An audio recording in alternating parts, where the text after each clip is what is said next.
नमस्कार दोस्तों, स्वागत है आपके अपने YouTube चैनल संस्कृत अड्डा पर। दोस्तों, आज की इस वीडियो में हम करेंगे साहित्य दर्पण और काव्य प्रकाश से संबंधित 100 प्लस ऐसे महत्वपूर्ण प्रश्नों को जो आपके आगे आने वाले एग्जाम के लिए महत्वपूर्ण होंगे। और दोस्तों, ये जो साहित्य दर्पण और काव्य प्रकाश ये दोनों वेरी इंपॉर्टेंट है, क्योंकि यहाँ से एग्जाम में ज़रूर क्वेश्चन पूछे जाते हैं। और अगर आपने हमारी पहले वाली वीडियो नहीं देखी है तो आप ऊपर कोने में जो 3 डॉट लाइन पे क्लिक करके आप आई बटन पे पहुंच जाओगे, तो वहां पर जाकर आप हमारी इससे पहले वाली वीडियो देख सकते हैं। और यह जो हमारे चैनल की प्लेलिस्ट है वहां पर जाकर अभी तक की जितनी भी वीडियो इन सभी को आप देख सकते हैं। और अगर आपने अब तक हमारे चैनल को सब्सक्राइब नहीं किया तो सब्सक्राइब कर ले और साथ में जो घंटी वाला आइकॉन है उसे जरूर दबाएँ, जिससे जो आपको हमारे आने वाली जो वीडियो है उसकी नोटिफिकेशन मिलती रहेगी। और दोस्तों, DTPSB के द्वारा जो संस्कृत फीमेल है उसकी एग्ज़ाम डेट जारी कर दी है।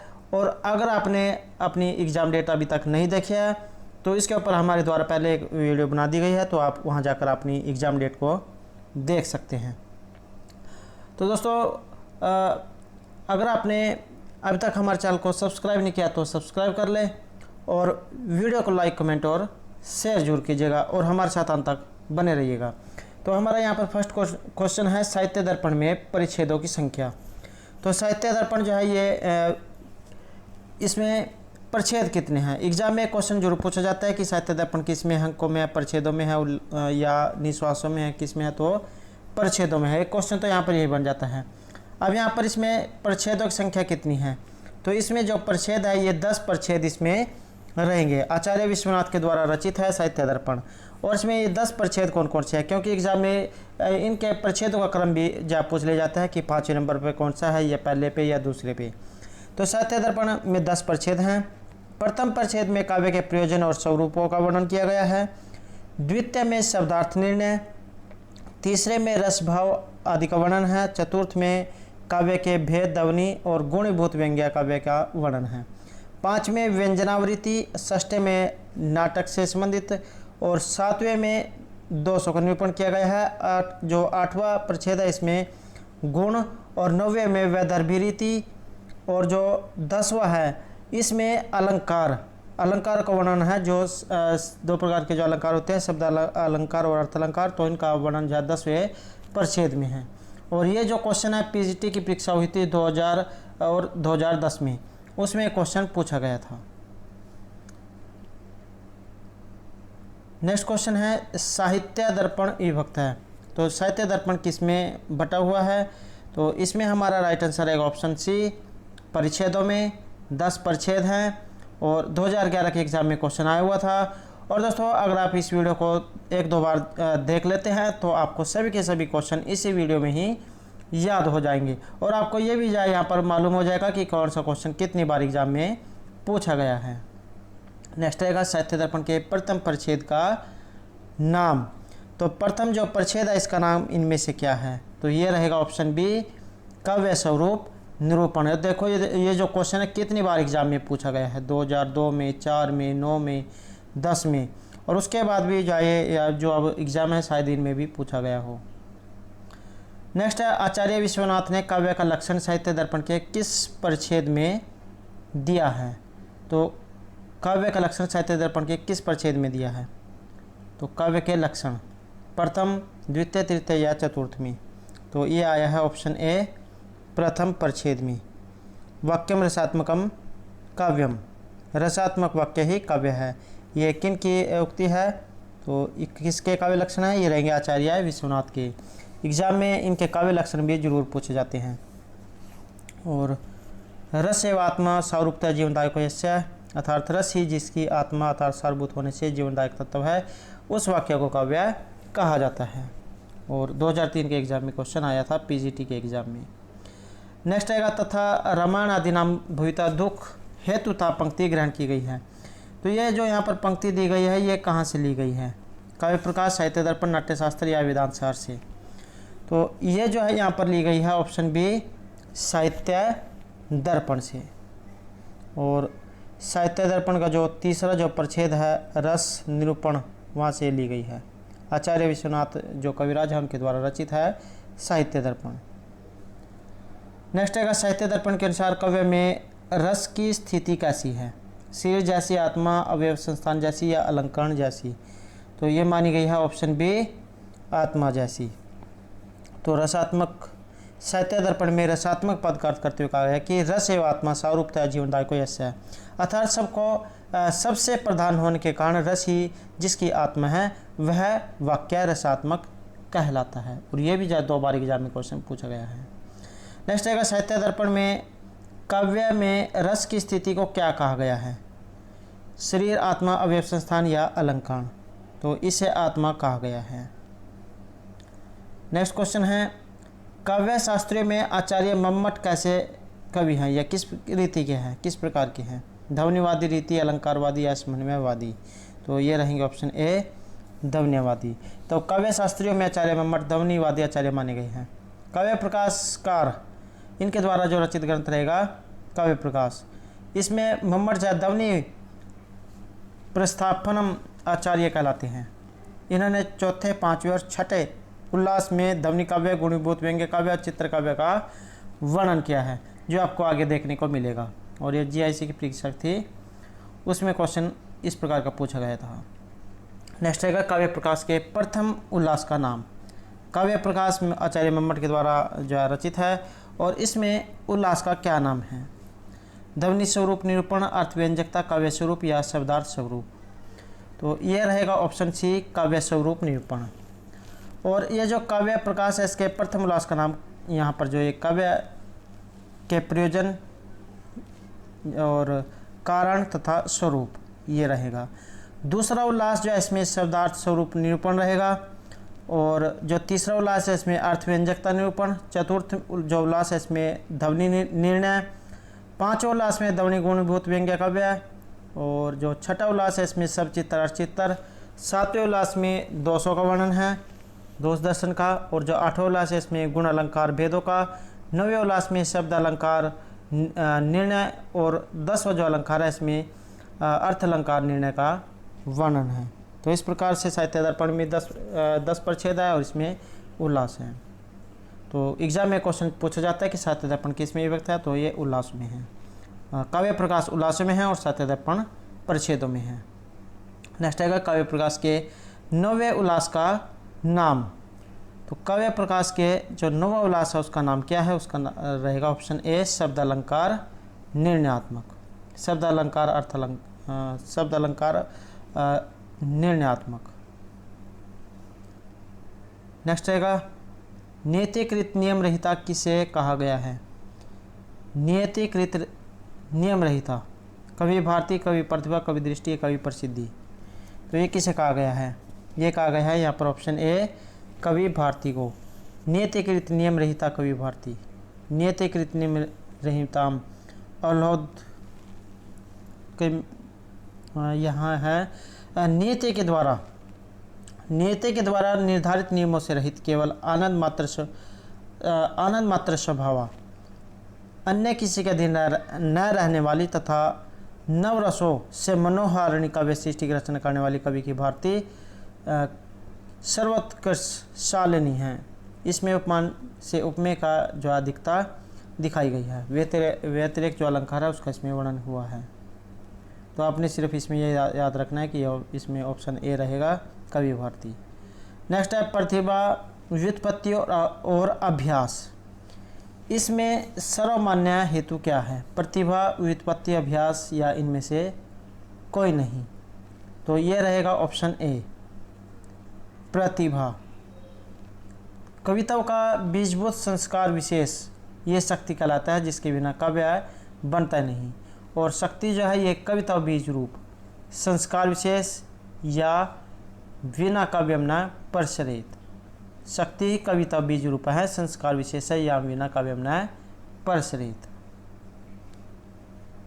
नेक्स्ट है, इति हेतु तद उद्भवे। इस कथन का संबंध निम्नलिखित में से किस ग्रंथ से है? ये यहाँ पर दिया गया है, इसका संबंध किस ग्रंथ से है? साहित्य दर्पण, काव्य प्रकाश, 10 रूपक या औचित्य विचार चर्चा से। तो ये लिया गया है ऑप्शन बी, काव्य प्रकाश से।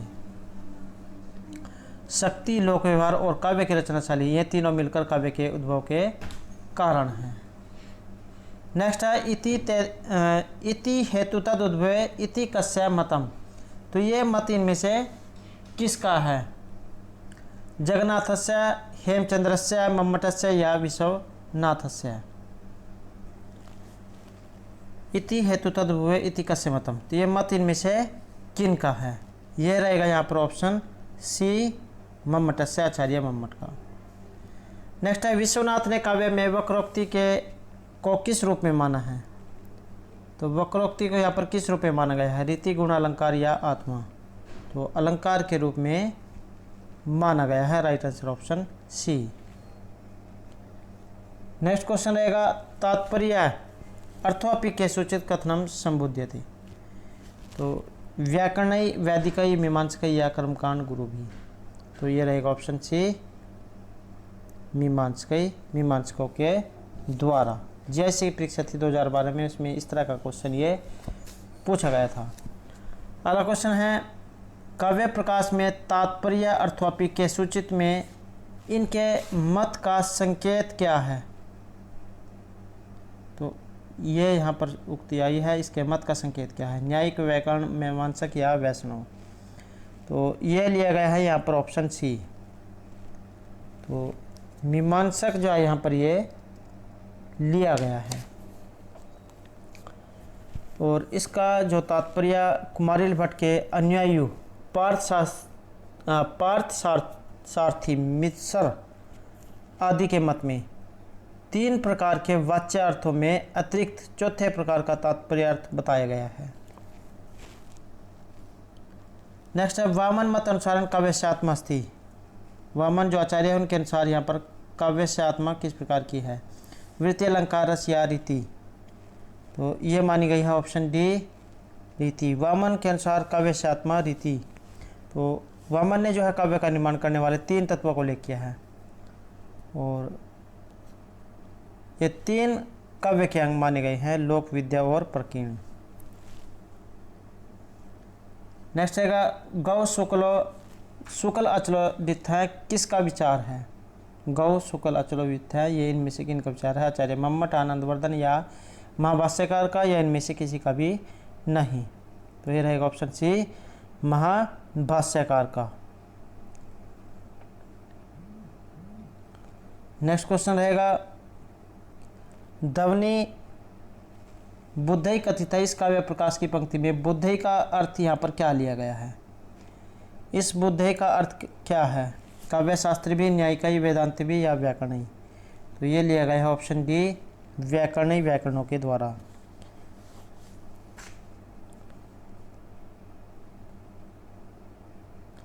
और जो व्याकरण जो है यहाँ पर व्याकरणिक, इन्होंने प्रधानभूत सफोट रूप व्यंग्य की अभिव्यक्ति कराने में स्मर शब्द के लिए इस ध्वनि शब्द का प्रयोग किया है।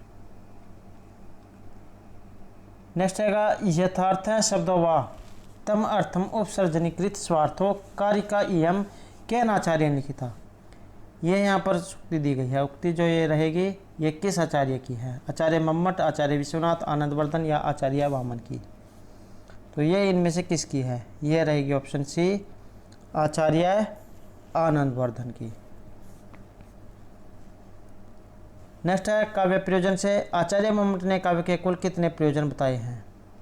तो कितने प्रयोजन बताए हैं? 6, 5, 7 या 8। तो ये बताए गए हैं ऑप्शन ए 6।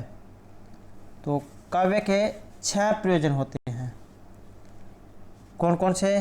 काव्यम यस्य अर्थकृते व्यवहार विदेश वेत्ता रक्षते सद्य परिनिर्वृत्ति कांत समतयो उपदेश युजी। यश अर्थ, व्यवहार, अनिष्ट का निवारण, आनंद की प्राप्ति और उपदेश। तो इस प्रकार से जो है 6 ये बताए गए हैं। नेक्स्ट क्वेश्चन रहेगा मम्मट के अनुसार काव्य प्रयोजन इनमें से एक नहीं है। तो कौन सा है? तो ये रहेगा ऑप्शन ए, प्रतिभा। नेक्स्ट रहेगा मम्मट के अनुसार काव्य प्रयोजन की संख्या। तो किसी एग्जाम में ये क्वेश्चन, यह एक ही क्वेश्चन जैसे संस्कृत में पूछ लिया गया है और कुछ में हिंदी में। तो अलग अलग एग्जामों में एक ही क्वेश्चन को कुछ घुमा फिरा कर पूछा गया है। तो मम्मट के अनुसार काव्य की प्रयोजनों की संख्या इनमें कितनी है? तो ये मानी गई है ऑप्शन सी 6। काव्य के 6 प्रयोजन माने गए हैं। नेक्स्ट है काव्य प्रकाश के अनुसार काव्य के प्रयोजनों की संख्या। तो क्वेश्चन वही है, पूछने का तरीका पूछ लिया गया, बदल दिया गया है। तो आंसर वही रहेगा हमारा ऑप्शन सी 6। नेक्स्ट क्वेश्चन रहेगा आचार्य मम्मट के अनुसार काव्य के कितने प्रयोजन हैं? तो कितने प्रयोजन हैं? ये रहेंगे ऑप्शन सी 6। अलग अलग एग्जामों में एक ही क्वेश्चन को बहुत बार पूछा गया है। नेक्स्ट है इनमें से कौन सा एक काव्य का प्रयोजन नहीं है? शक्ति, अभ्यास, निपुणता या ये सभी? तो ये सभी यहाँ पर राइट आंसर रहेगा। ये काव्य के प्रयोजन यहाँ पर नहीं है। काव्य के प्रयोजन 6 माने गए हैं। काव्य में यस्यार्थ कृत्य व्यवहार विदेश सत्य रक्षते सद्य निर्वृत्ति कांत समितियो उपदेश विजय। तो इस प्रकार से 6 बताए गए हैं। नेक्स्ट है मम्मट अनुसारेण काव्यस्य कति प्रयोजनानि सन्ति? मम्मट के अनुसार काव्य के प्रयोजन, यहाँ पर ये संस्कृत में या एग्जाम में संस्कृत में पूछा गया है। तो आंसर हमारा रहेगा ऑप्शन बी 6 प्रयोजन। नेक्स्ट है निम्नलिखित काव्य प्रयोजनों में कौन से आचार्य मम्मट के द्वारा एक मान्य नहीं है? तो आचार्य मम्मट के द्वारा इनमें से एक नहीं माना गया है। तो ये कौन सा है? ये है ऑप्शन सी प्रीति को आचार्य मम्मट के द्वारा यहाँ पर नहीं माना गया है। 6 प्रयोजन जो माने गए हैं। नेक्स्ट रहेगा मम्मट के अनुसार काव्य का प्रधान प्रयोजन इनमें से कौन सा है? तो ये रहेगा ऑप्शन डी सद्य पर निवृत्ति ही, अर्थात आनंद की प्राप्ति। सकल प्रयोजन मौलीभूतम रसम अंतरमेव रसास्वादनम समुद्भूतम विगलित वेद्या अंतरम आनंदम। काव्य के समस्त प्रयोजनों में मुख्य प्रयोजन काव्य को पढ़ने या सुनने के साथ तुरंत ही परम आनंद की अनुभूति है। यह अनुभूति रस के आस्वादन से उत्पन्न होती है। इस आनंद की अनुभूति के समय अन्य विषयों के ज्ञान तिरोहित हो जाते हैं और मम्मट ने इस काव्य को सबसे प्रधान प्रयोजन माना है, जिससे काव्य के सुनने से आनंद की प्राप्ति होती है। या आपने इसका अन्य उदाहरण मान ले, अगर आपको कोई जब म्यूजिक गाना अच्छा लगता है तो आपके पैर जो उसके साथ साथ हिलने लग जाते हैं, तो इसको आप जो आनंद मान सकते हैं। नेक्स्ट है मम्मटस्य शास्त्रे सकल प्रयोजन मौलीभूतम काव्य प्रयोजनम उक्तम। तो कौन सा माना गया है? काव्य में से सद्य परिनिवृत्ति कांत समिति उपदेश युज्य या श्वेतर रक्षते। तो इसमें हमारा राइट आंसर है ऑप्शन बी सद्य परिनिवृत्ति, आनंद की अनुभूति। अगला क्वेश्चन रहेगा सकल प्रयोजन मौलीभूतम किसे कहा गया है? सकल प्रयोजन मौलीभूतम इनमें से किसे कहा गया है? यश धनोपार्जन व्यवहार या सद्य परिवर्तन को। तो ये कहा गया है ऑप्शन डी सद्य परिवर्तन को। नेक्स्ट क्वेश्चन रहेगा आचार्य मम्मट अनुसारेण काव्यस्य उपदेशो भवति। काव्य का उपदेश यहाँ पर क्या होता है? प्रभु सम्मति, स्वहृत सम्मति, कांता सम्मति या गुरु सम्मति। तो ये माना गया है ऑप्शन सी कांता सम्मति। कांता होती है पत्नी, स्त्री। तो स्त्री के समान सरसता के साथ राम आदि के समान आचरण करना चाहिए, रावण आदि के समान नहीं। यह यथायोग्य उपदेश कवि तथा सुहृदय पाठक आदि दोनों को कराता है। इसलिए काव्य की रचना तथा उसके अध्ययन में अवश्य प्रयत्न कराना चाहिए। तो जिस प्रकार मुसीबत में जो पत्नी होती है वो साथ देती है, तो इसी प्रकार से यहाँ पर कहा गया है। नेक्स्ट है मम्मट के अनुसार व्यंग्य रूप प्रयोजन में अपरिहार्य इनमें से क्या है? व्यंजनाभिधा, तात्पर्य या रूढ़ि। यह रहेगा ऑप्शन ए व्यंजना। अगला क्वेश्चन रहेगा आचार्य विश्वनाथ के अनुसार काव्य का प्रयोजन। आचार्य विश्वनाथ के अनुसार यहाँ पर काव्य का प्रयोजन इनमें से क्या है? पुरुषार्थ, चतुष्टय, मोक्ष, अर्थ या इनमें से कोई नहीं। तो ये रहेगा ऑप्शन ए पुरुषार्थ चतुष्टय। तो चतुर्वर्ग फल प्राप्ति ही सुखाद अल्पतियामापि काव्याद एव यतेन तत्स्वरूपम निरूप्यते। कि चतुर्वर्ग अर्थात एग्जाम में क्वेश्चन भी आ जाते हैं कि 4 वर्ग कौन कौन से हैं? धर्म, अर्थ, काम, मोक्ष।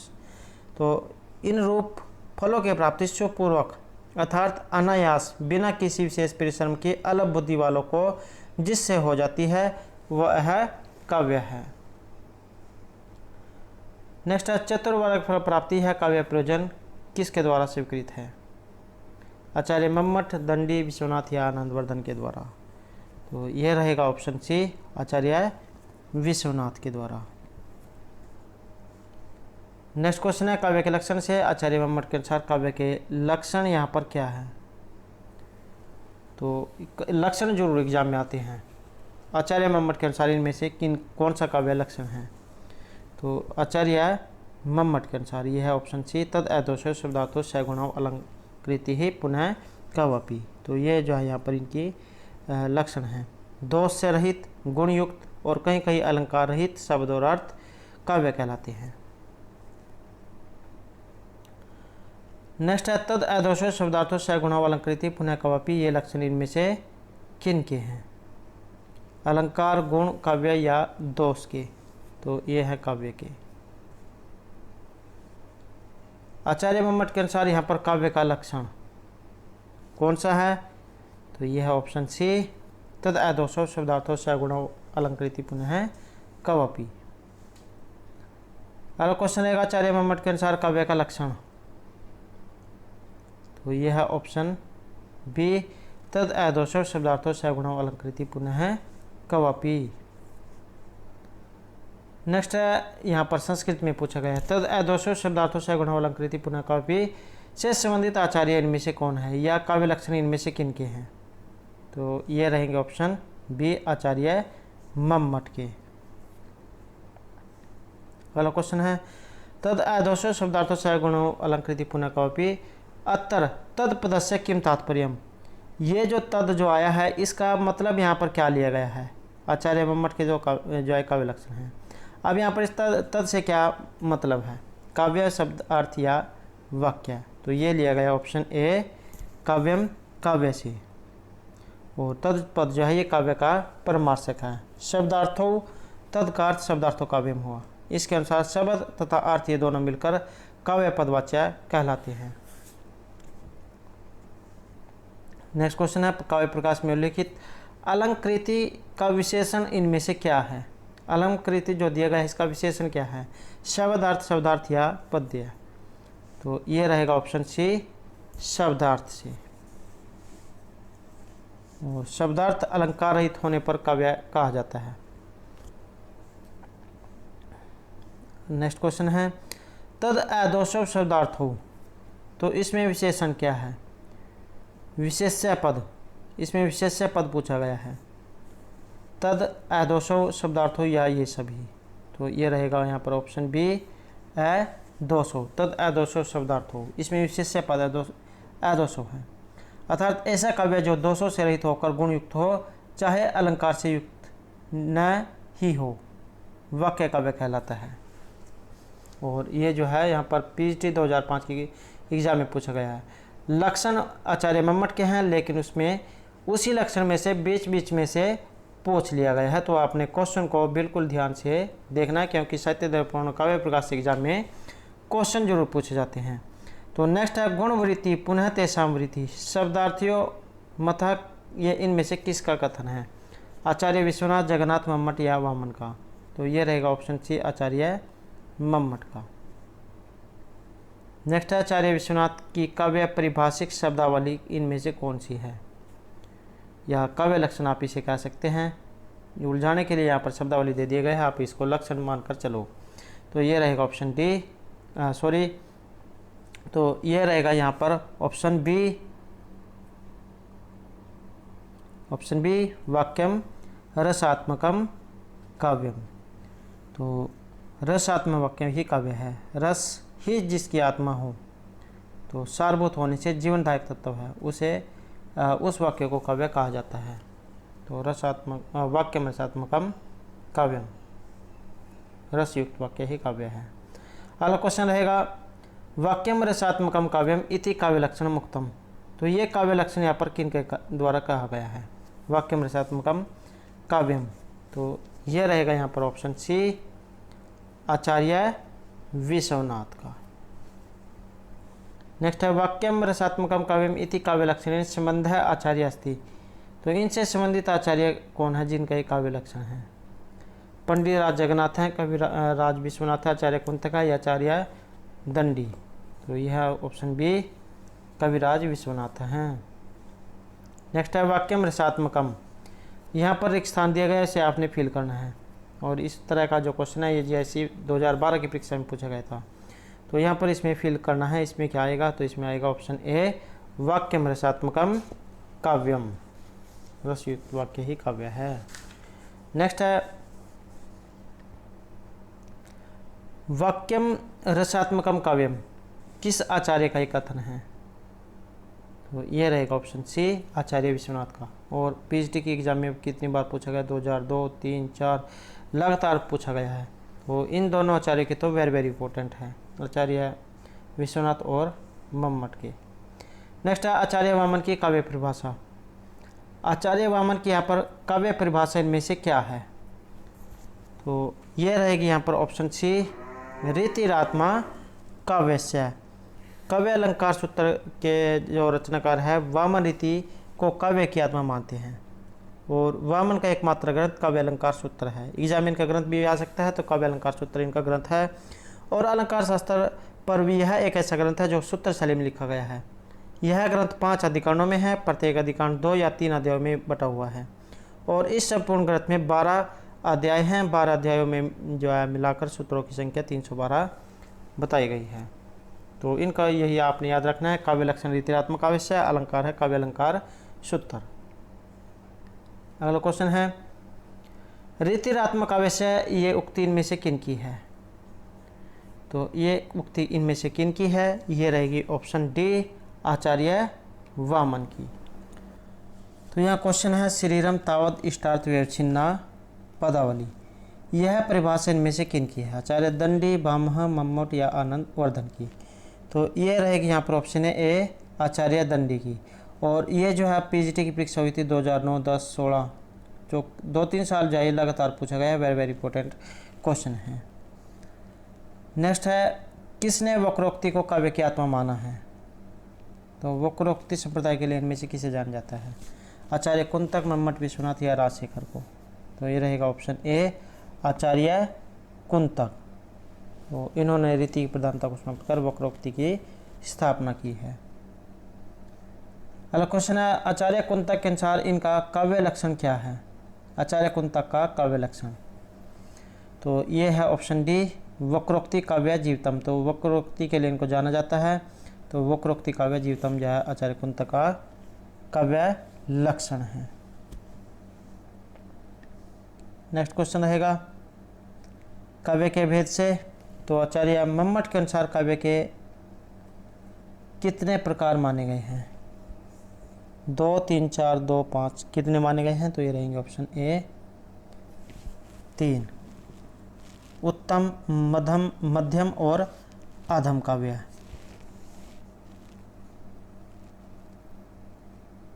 उत्तम काव्य क्या होता है?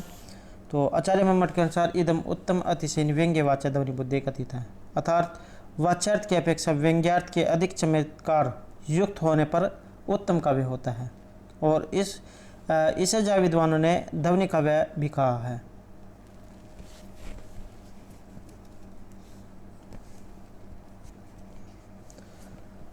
अगला क्वेश्चन है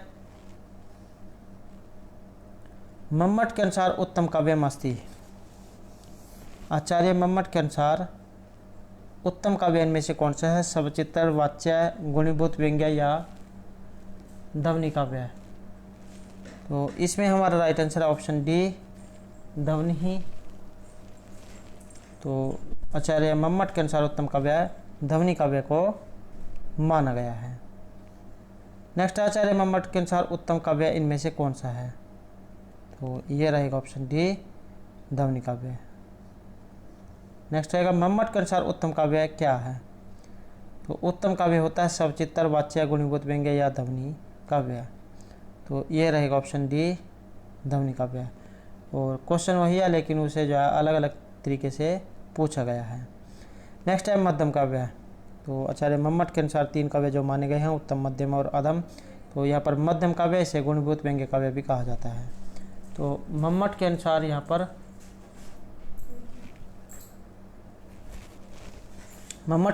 पर मध्यम काव्य भवती। मम्मट के अनुसार मध्यम काव्य कौन सा है? सबचित्तर, वाच्य, ध्वनि या गुणीभूत व्यंग्य। तो यह है ऑप्शन डी, गुणीभूत व्यंग्य काव्य है। अतादृशी गुणीभूत व्यंग्य काव्यम तो मध्यम काव्यम, जहाँ पर व्यंग्यार्थ की अपेक्षा वाच्यार्थ अधिक चमत्कारितापूर्ण नहीं होता है, उसे मध्यम काव्य कहा जाता है और इसे गुणीभूत व्यंग्य काव्य के नाम से भी जाना जाता है।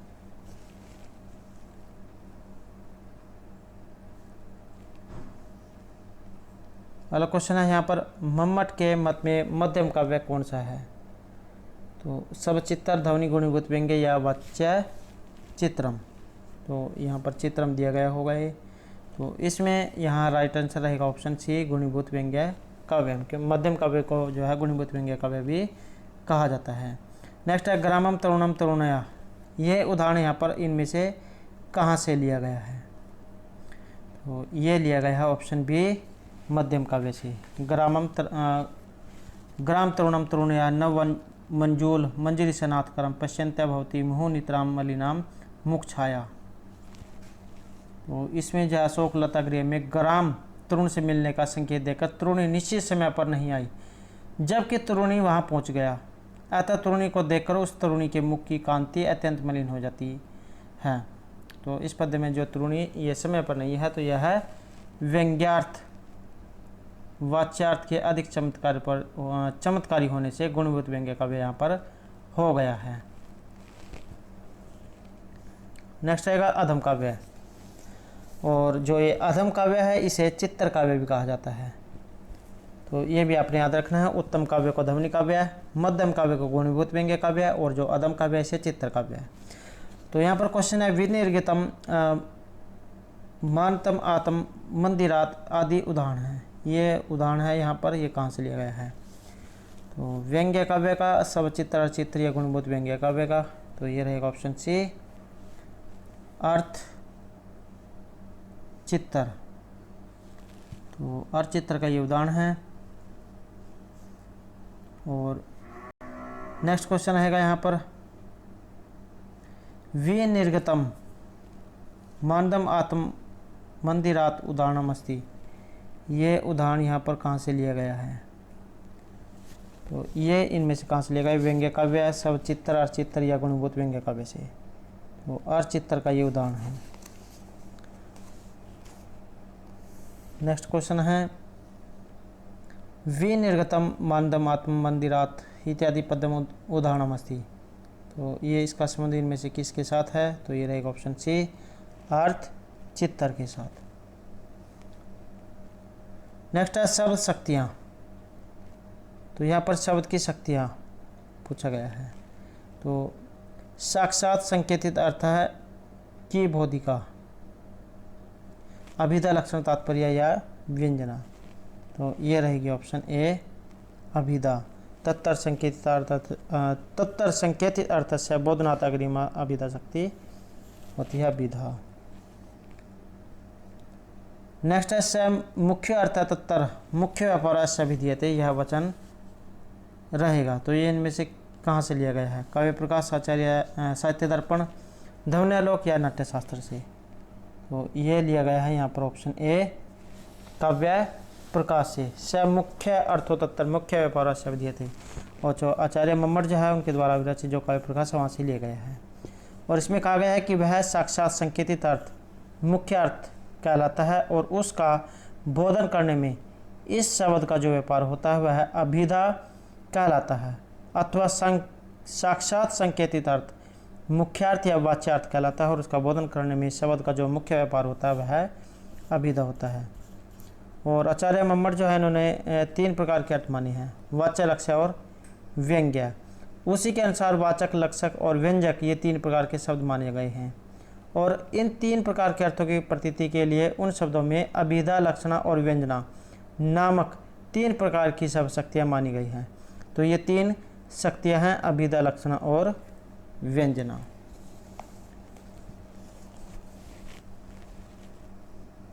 नेक्स्ट है संकेतित अर्थ को बताने वाली शक्ति कौन सी है? अभिधा, लक्षणा, व्यंजना या तात्पर्य? तो यह है अभिधा। नेक्स्ट है संकेतित अर्थ बोधक शक्ति, ये इनमें से कौन सी है? तो यह है ऑप्शन बी अभिधा। साक्षात संकेतित अर्थम बोध्यति, साक्षात संकेतित अर्थ का बोधन करने वाली, यहाँ पर संस्कृत में पूछा गया है, तो ये कौन सी है? ये रहेगी ऑप्शन ए अभिधा। दोस्तों अगर आप इन क्वेश्चनों को 1-2 बार पढ़ लेते हैं तो आपको इसी वीडियो में ही क्वेश्चन याद हो जाएंगे। नेक्स्ट है साक्षात संकेतित अर्थ को बोधक शक्ति इनमें से कौन सी है? तो यह रहेगी ऑप्शन बी अभिधा।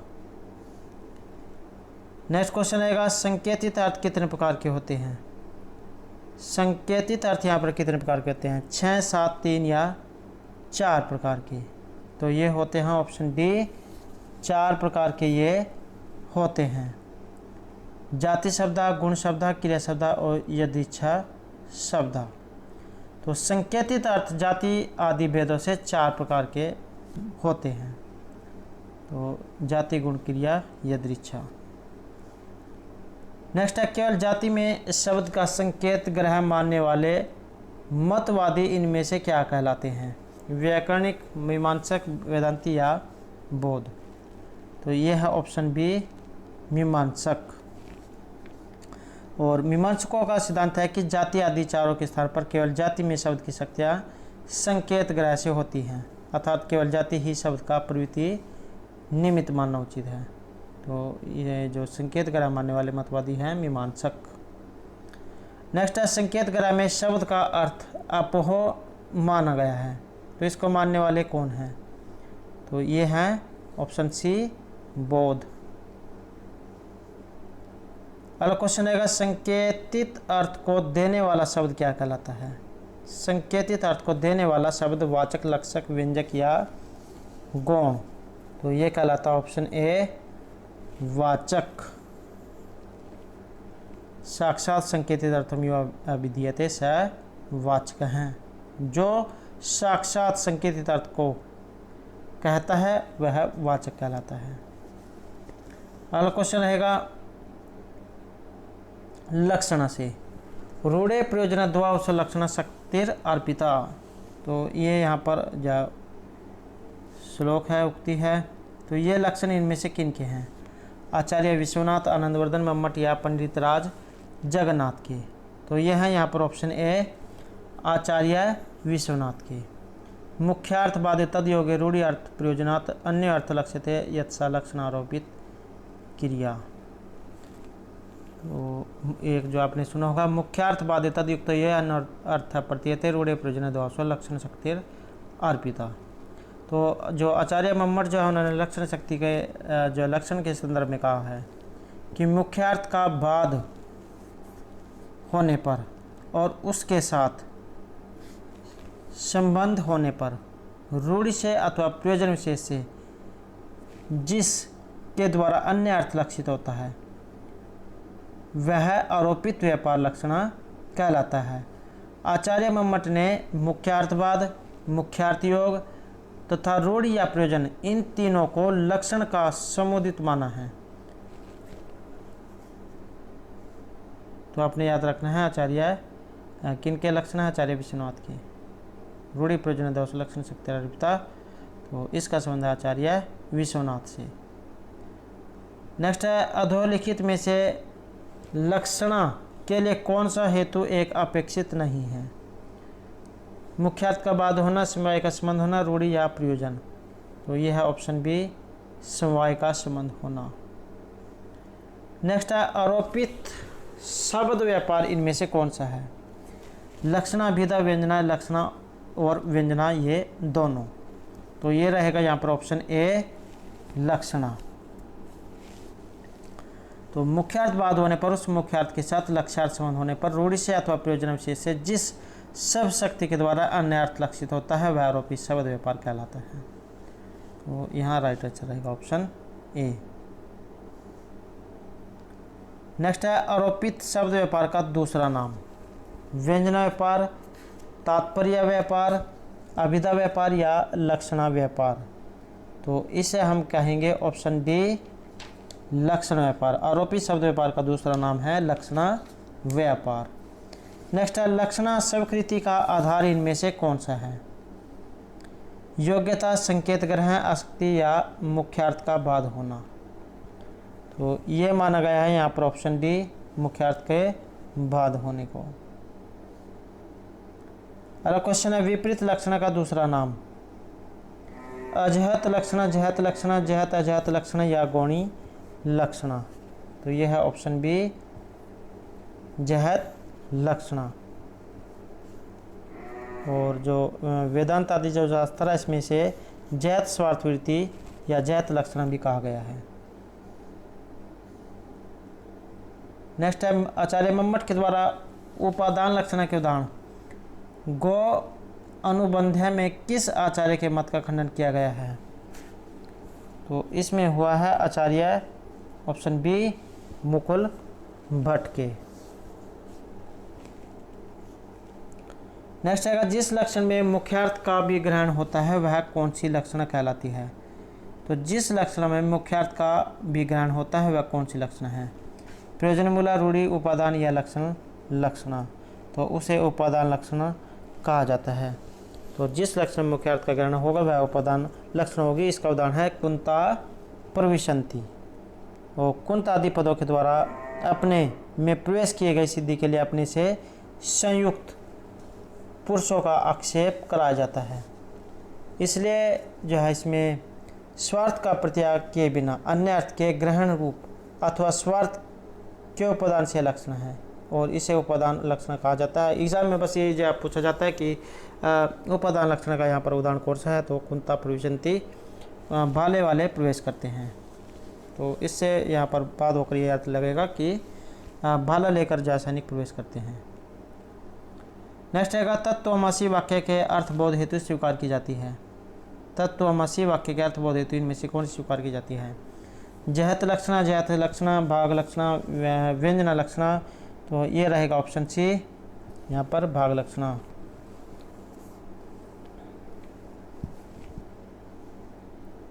नेक्स्ट है गौणी लक्षण का ज्ञान? समवाय से, सादृश्य से, संयोग से या अर्थापत्ति से?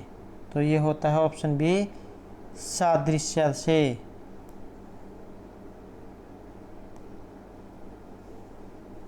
नेक्स्ट है गौर्यम। ये जो यहाँ पर गौर्यम, गोयम, ये जो उदाहरण दिया गया है ये इनमें से किसका है? शुद्ध लक्षण, सारोप लक्षण, शाब्दी या साध्यावसान गौणी लक्षण का? तो ये है ऑप्शन डी साध्यावसान गौणी लक्षण का। नेक्स्ट है गंगायाम घोष है? गंगा में घर है, इसमें सत्य और पावनता की प्रतीति होती है। अभिधावृत्ति से, लक्षणा आधारता की विकसित से या व्यंजनावृत्ति से? तो इसमें रहेगा ऑप्शन बी लक्षणावृत्ति से।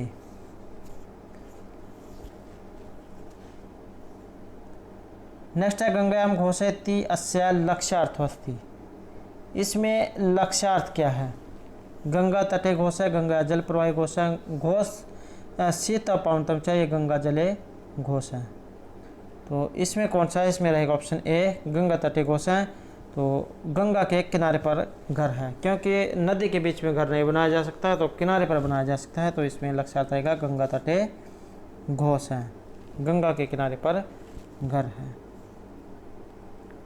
नेक्स्ट है गंगायाम घोष है, इसका लक्ष्यार्थ? तो ये रहेगा ऑप्शन ए गंगा तटे घोष है, गंगा के किनारे पर घर है। गंगायाम घोष में कौन सा लक्षण है?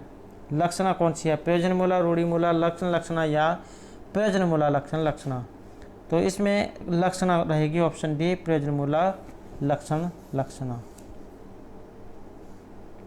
नेक्स्ट है गंगायाम घोष किस लक्षण भेद का उदाहरण है?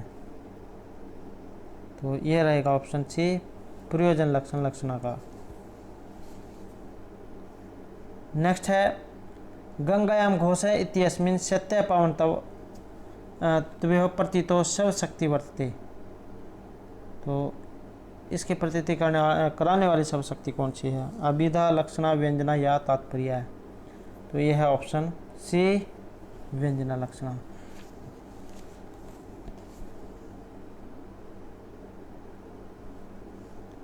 नेक्स्ट है कलिंग शासिका है। तो कलिंग शासिका किस लक्षण भेद का ये उदाहरण है? तो ये रहेगा ऑप्शन बी, रूढ़िवादी साध्यावसान लक्षण लक्षण का। कलिंग शासिका है, इसका अर्थ यहाँ पर कलिंग शासिका, कलिंग शासी है, इसका अर्थ यहाँ पर लिया गया है कि कलिंग देश के जो व्यक्ति हैं वे साहसी होते हैं। तो यहाँ पर कलिंग देश या देशवासी, कलिंग देशवासी अर्थ को कह रहा है कि कलिंग देश के व्यक्ति साहसी होते हैं। नेक्स्ट है लक्षण 81 भेद किसके द्वारा स्वीकार किए गए हैं? वामन, विश्वनाथ, मम्मट या आचार्य कुंतक के द्वारा? तो ये रहेंगे ऑप्शन बी, आचार्य विश्वनाथ के द्वारा।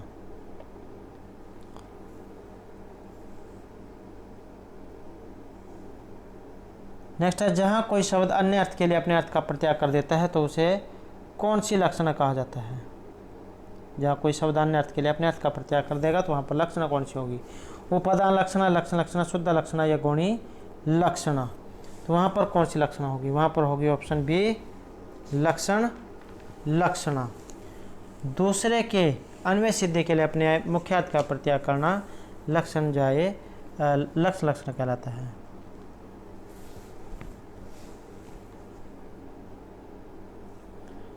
अगला क्वेश्चन है जहाँ कोई शब्द अन्य अर्थ के लिए अपने अर्थ का प्रत्याग कर देता है तो वहाँ कौन सी लक्षण होती है? तो वहाँ रहेगी ऑप्शन बी, लक्षण लक्षणा। नेक्स्ट है जहाँ कोई शब्द अन्य अर्थ के लिए अपने अर्थ का प्रत्याग कर देता है तो वहाँ कौन सी लक्षण होती है? तो वहाँ रहेगी ऑप्शन बी, लक्षण लक्षणा। 2009 का एग्ज़ाम था, उसमें क्वेश्चन आया हुआ था पीजीटी की परीक्षा में। नेक्स्ट है उपकृतम बहुत उत्तर की मोचते उदाहरणमस्ति। तो यह उदाहरण है, ये कहाँ से लिया गया है? लक्षण लक्षण का है, उपादान लक्षणा, सारोप लक्षणा या साध्यावसान लक्षण का? तो ये रहेगा ऑप्शन ए, लक्षण लक्षण का ये उदाहरण है। उपकृतम बहुत उत्तर की मुच्यते सुजनता प्रतीता भवता परम विविधादि दृश्य में सदा सखे सुखिता मासव तथा श्रद्धाम सतम। अर्थात किसी अत्यंत अपकार करने वाले व्यक्ति के प्रति उसके अपकार से पीड़ित व्यक्ति की यह उक्ति है। इसमें आपने बड़ा उपकार किया है, यह उपकृतम शब्द का मुख्यार्थ बाधित होता है। इसलिए जब उपकृत शब्द अपने अर्थ को छोड़कर अपकृतम अर्थ को लक्षण लक्षण या जह स्वार्था लक्षण से बोधित करता है। नेक्स्ट रहेगा उपकृतम बहुत उत्तर की मुच्यते आदि उदाहरण हैं। तो ये यहाँ पर कहाँ से लिया गया है? लक्षण लक्षणा, उपादान लक्षणा और सारोप लक्षणा या साध्यावसान लक्षणा? तो ये रहेगा यहाँ पर ऑप्शन ए, लक्षण लक्षण का ये उदाहरण है। नेक्स्ट क्वेश्चन है अविवक्षित वाच्य तथा विवक्षित तानी अपर वाच्य, ये इनमें से किन के भेद हैं? तो ये अभिधा के, लक्षण के, ध्वनि के या तात्पर्य के? ये रहेगा यहाँ पर ऑप्शन सी, ध्वनि के ये भेद हैं।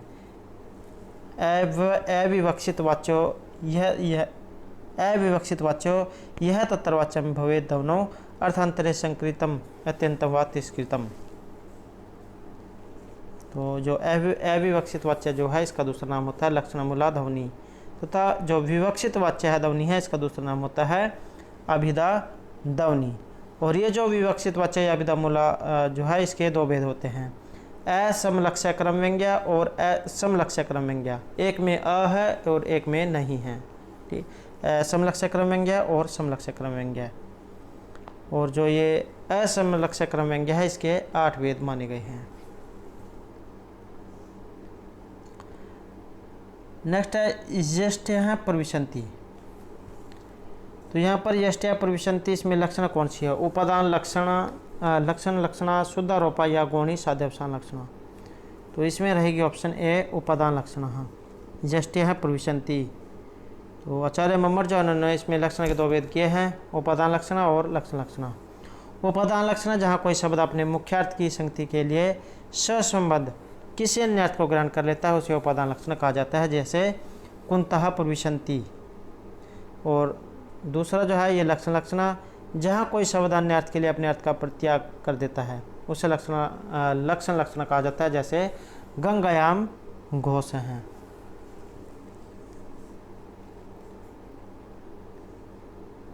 और आचार्य जो मम्मट है, इन्होंने लक्षण के 6 भेद और किए हैं। शुद्धा सारोपलक्षण, शुद्ध साध्यवसाना, गौणी सारोपलक्षण, गौणी साध्यवसाना, उपादान लक्षण और लक्षण।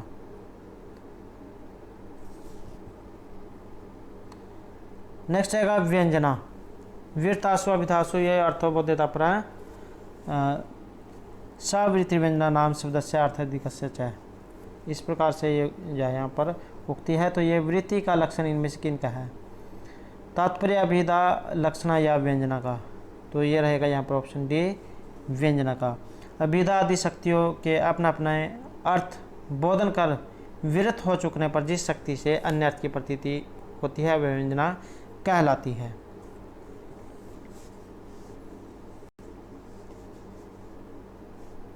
और 2009-10 के जो एग्जाम था उसमें क्वेश्चन पूछा गया था। अगला क्वेश्चन है यहाँ पर, प्रयोजन सदैव गम्य है, इंगित, व्याजुक्ति, व्यंजना या ये सभी? तो ये रहेगा यहाँ पर ऑप्शन सी, व्यंजना से।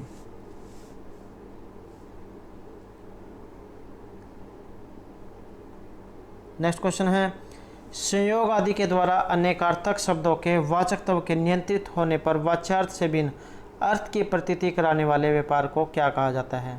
तात्पर्य, अभिधा, व्यंजना या लक्षणा? तो इसे क्या कहा जाता है? इसे कहेंगे हम ऑप्शन सी, व्यंजना इसे कहा जाता है।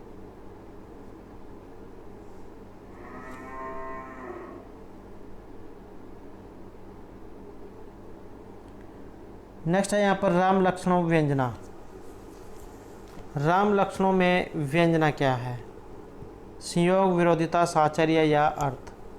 तो इसमें रहेगी ऑप्शन सी, साहचर्य व्यंजना।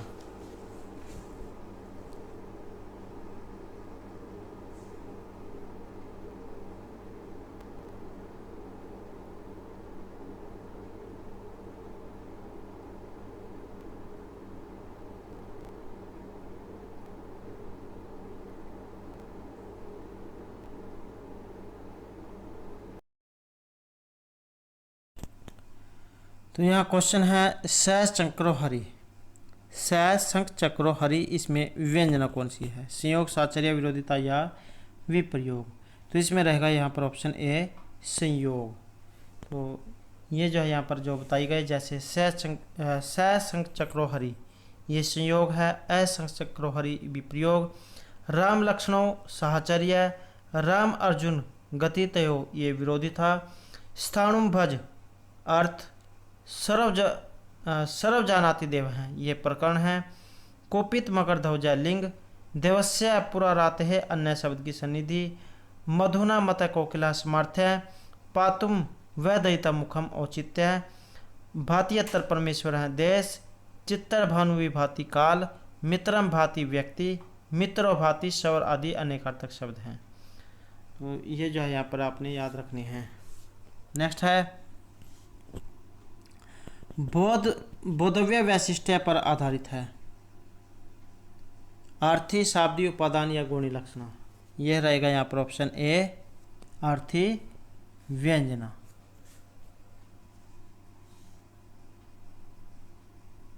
नेक्स्ट है, ध्वनि सिद्धांत के प्रतिष्ठापक आचार्य।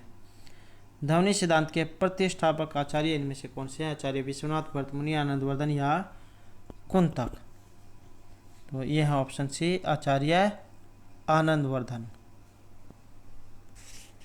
और इन्होंने काव्य से आत्मध्वनि, काव्य को काव्य की जो है काव्य की आत्मा ध्वनि को माना है।